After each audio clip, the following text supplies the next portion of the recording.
Hai semuanya, gimana kabar kalian? Semoga selalu dalam keadaan baik. Jadi welcome back teman-teman di segmen analisa pagi, dan seperti biasa di video kali ini kita akan bahas lagi ya, update lagi untuk news dan juga pergerakan dari market, khususnya market Bitcoin. Teman-teman, hari ini kita berada di weekend tanggal 16 September 2023. Biasanya weekend memang market kebanyakan libur ya. Bandar-bandar yang udah cuan mulai taking profit, ya kan, menikmati waktu santai di weekend, dan itu sering terjadi teman-teman di market. Sehingga biasanya ketika market weekend, volume perdagangannya turun, kemudian market juga kecenderungan volatile karena sedikit pemainnya di dalam market. Jadi kalau ada orang kaya punya dana cukup, dia bisa mulai untuk gerakin market nih teman-teman. Jadi biasanya kalau weekend memang volatilitasnya lumayan tinggi, meskipun volume perdagangannya turun. Gitu. Nah, sekarang kita akan lihat nih teman-teman, ada event apa sih untuk makroekonomi ya di hari Sabtu ini. Kita flashback sekilas kemarin ya. Kemarin kita dapat data soal Fed balance sheet. Hasilnya terjadi penurunan, likuidasi makin lama makin turun. Kemudian juga ada Chinese unemployment. Ini juga menunjukkan tanda yang menurun, teman-teman. Artinya pengangguran di Cina udah mulai turun. Terus juga ada fixed asset investment dari China terus mengalami penurunan, artinya aset-aset investasi di sana, terutama yang fix itu terus mengalami kemerosotan. Ini mungkin mengindikasikan obligasi turun ya di sana. Kemudian kalau kita perhatikan dari data yang lain, ada data ekspor import untuk Amerika Serikat. Dari hasilnya tren terjadi pemulihan, teman-teman. Ini positif buat dolar. Kemudian juga ada data soal industri Michigan, inflasi ya. Inflasi 1 tahun, 5 tahun Michigan itu trennya mengalami fase penurunan. Inflasi turun overall. Nah, sekarang hari Sabtu biasanya juga nggak terlalu gimana-gimana. Dari kalender ekonomi membahas soal spekulatif spekulatif net position untuk CFTC. Jadi untuk orang yang melakukan perdagangan berjangka, terutama di oil, kemudian gold, Nasdaq 100, S&P 500, dan juga euro. Jadi eventnya nggak terlalu gimana-gimana ya untuk weekend. Teman-teman, kita menjelang beberapa hari menjelang yang namanya kenaikan atau FOMC meeting ya. 4 hari lagi kita akan dapat data keputusan soal apakah The Fed bakal naikin suku bunga atau enggak pada pertemuan FOMC 21 September. Sementara dari forecastnya 98% yakin The Fed akan pause, mempertahankan suku bunga di 5,5%.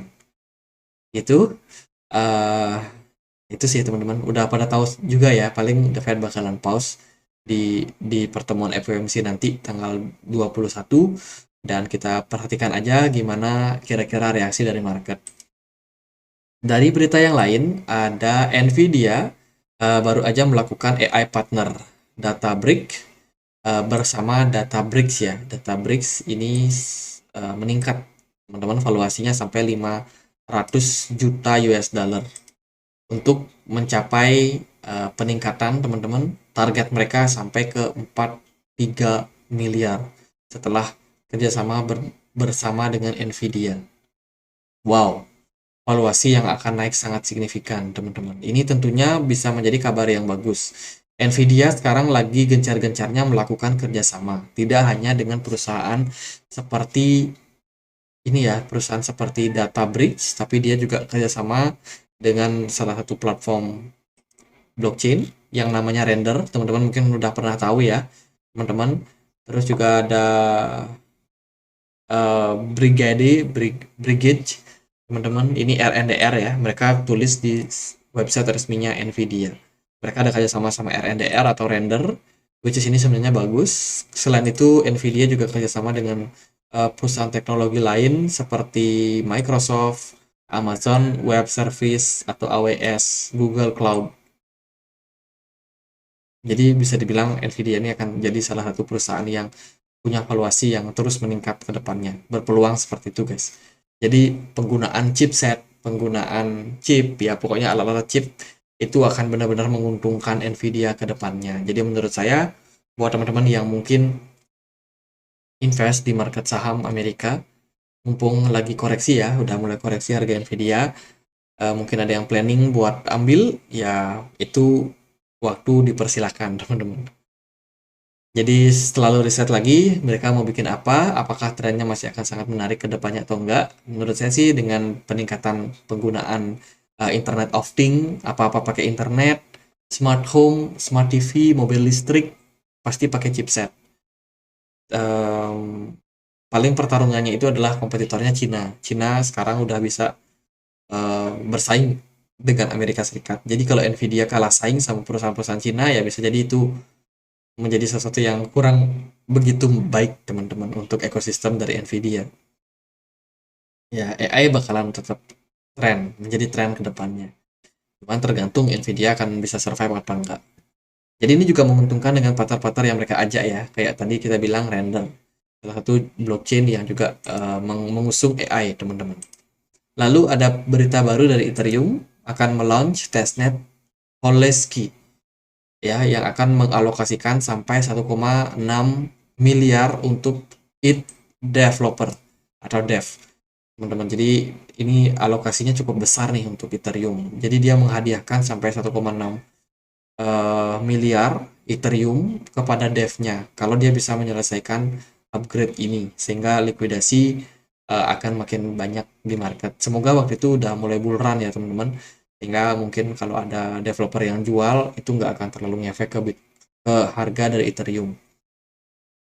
Jadi ini ada berita bagus dari Ethereum, ada upgrading ya.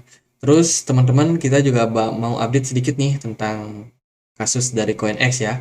Kemarin kan dia kena hack. Kemarin CoinEx kena hack dan CoinEx tiba-tiba rajin banget untuk ngasih kabar di Twitter. Mereka cukup tanggap teman-teman karena kepanikan yang terjadi pada pengguna mereka juga ya teman-teman, karena kemarin mereka sudah kena hack dan kami memasuki industri yang membuat dunia menjadi tempat yang lebih baik untuk blockchain. Kami sangat menyadari kelemahan dan area yang perlu ditingkatkan dalam tim CoinEx. Kejadian ini menjadi pembelajaran mendalam bagi kami dan menyadarkan kami akan fakta bahwa keamanan aset bursa tidak boleh dikompromikan. Tidak diragukan lagi, blockchain adalah bidang yang menarik dan juga menantang, ya, yang menarik banyak pakar.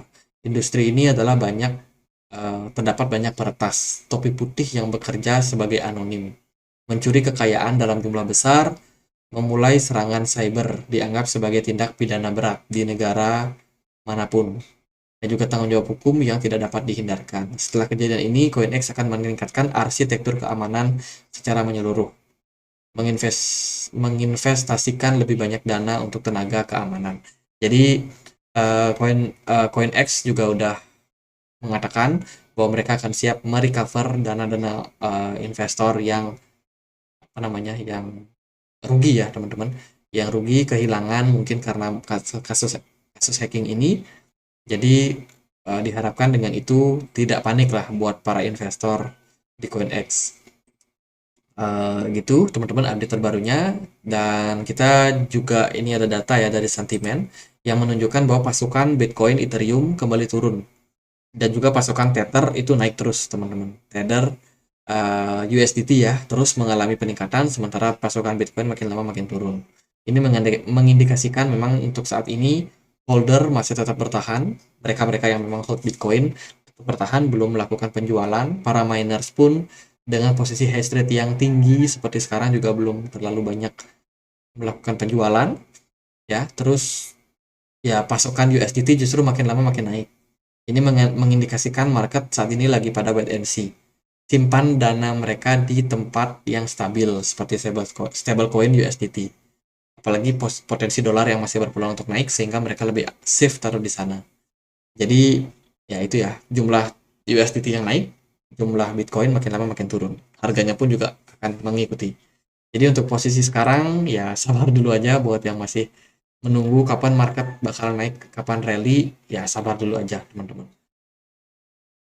Untuk update-update Bitcoin kita selalu update setiap pagi guys. Jadi buat teman-teman yang belum subscribe channel ini, silahkan di subscribe dulu Andre Greystone Channel. Setiap pagi kita akan bikin yang namanya segmen analisa pagi.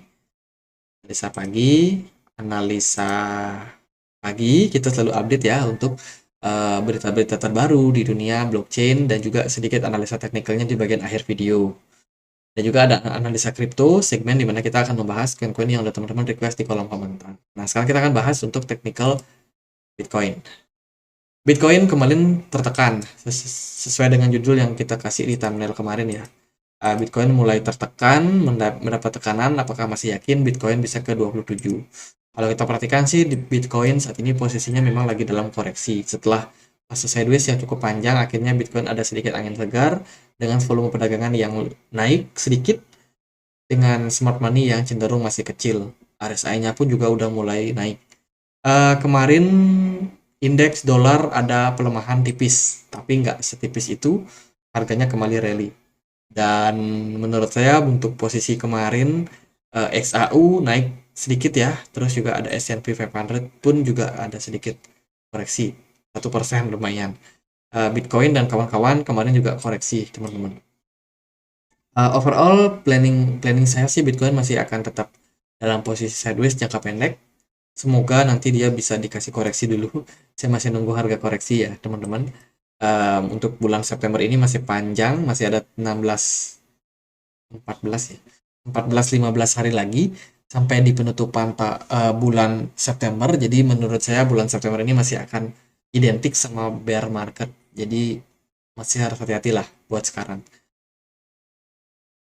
Ya itu sih buat Bitcoin ya teman-teman.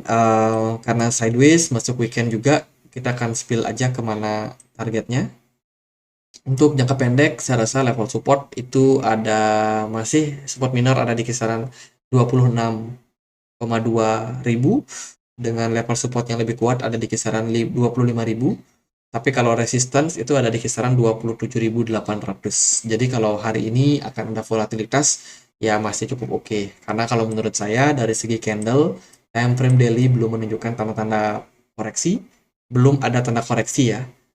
Terus juga dari kemungkinannya market akan cukup volatile di weekend, teman-teman. Jadi menurut saya buat yang trading, carilah koin-koin yang trennya lebih jelas. Itu BTC Dominance kemarin mengalami penurunan. Beberapa koin yang fundamentalnya lemah, anjlok ya. GRT kemarin agak naik, masih naik lumayan. ARB ini ada unlock token terus sehingga harganya agak susah ngangkat. Terus ada Dogecoin, teman-teman, sedikit recover harganya. Kaspa yang kemarin sempat koreksi sekarang udah mulai sedikit naik. Dan beberapa koin yang lain seperti Matic, Litecoin ya naiknya agak tinggi ini teman-teman. Jadi gitu ya teman-teman, semoga videonya bisa bermanfaat buat kali ini. Jangan lupa untuk subscribe. Kita juga punya komunitas diskusi di Telegram buat teman-teman yang mungkin mau join dan sama-sama berdiskusi di komunitas kami. Linknya itu ada di kolom deskripsi teman-teman. Jadi gitu aja buat update kali ini, semoga bisa bermanfaat. Akhir kata saya Andre, makasih.